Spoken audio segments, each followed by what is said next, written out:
You've probably seen this 100 times. A child completely lost in their own world of play. But what if I told you that you're not just watching a game? What if you're actually witnessing a powerful therapeutic process happening right in front of your eyes? So let's step into that world for a moment. A child is totally absorbed in what they're doing. What does that world even look like? You see him, he's a laser-focused, right? Carefully stacking one block on top of another, trying to build it as high as it can go. And then, just like that, those blocks aren't just blocks anymore. Nope. They're characters in this huge epic story that only he gets, filled with all kinds of drama and adventure. And then, poof, he's off. He's running around the room, just a bundle of pure energy and joy, totally wrapped up in a game of chase. It's this beautiful, chaotic whirlwind. So, we've got this scene of joyful chaos, but what are we really looking at here? Let's peel back the curtain a little bit. You know, it's so easy to just dismiss this, isn't it? To see it as just, well, fun. A kid burning off some steam before they have to get back to the real stuff, like learning.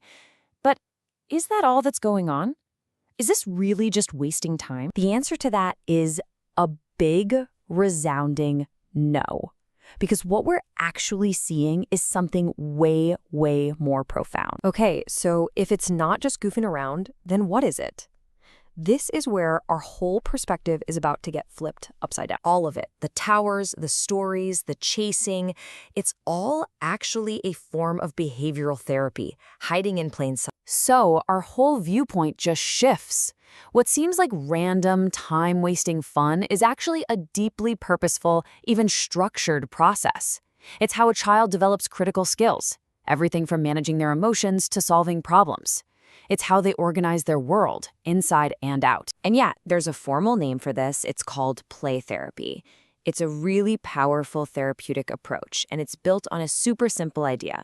Play is a child's natural language. It's how they work through complex feelings and ideas long before they have the words to talk about them. But how does this actually work? I mean, what is happening inside the brain that can turn simple play into such powerful therapy? For any kid, really, but especially for one who has a tough time with words, play isn't a distraction from learning. Play is the main event. It's the language of learning. It creates this safe space to test things out, to practice social situations, to work through anxieties without any real risk. That tower, it's teaching resilience.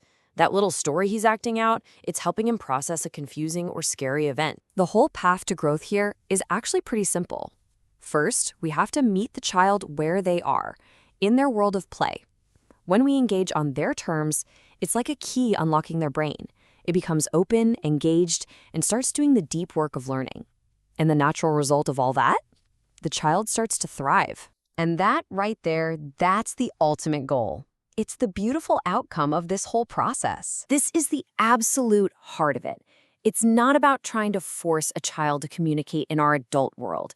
It's about having the empathy and the wisdom to enter theirs. Because when we meet them in their play, we give them the foundation they need to build confidence, to grow, and to truly thrive. So the next time you see a kid building towers or totally lost in some make-believe story, just pause for a second. Try to look past the noise and the games and just ask yourself, what are they learning right now? What are they trying to figure out? And how can I see the incredible, purposeful work that's happening behind their play?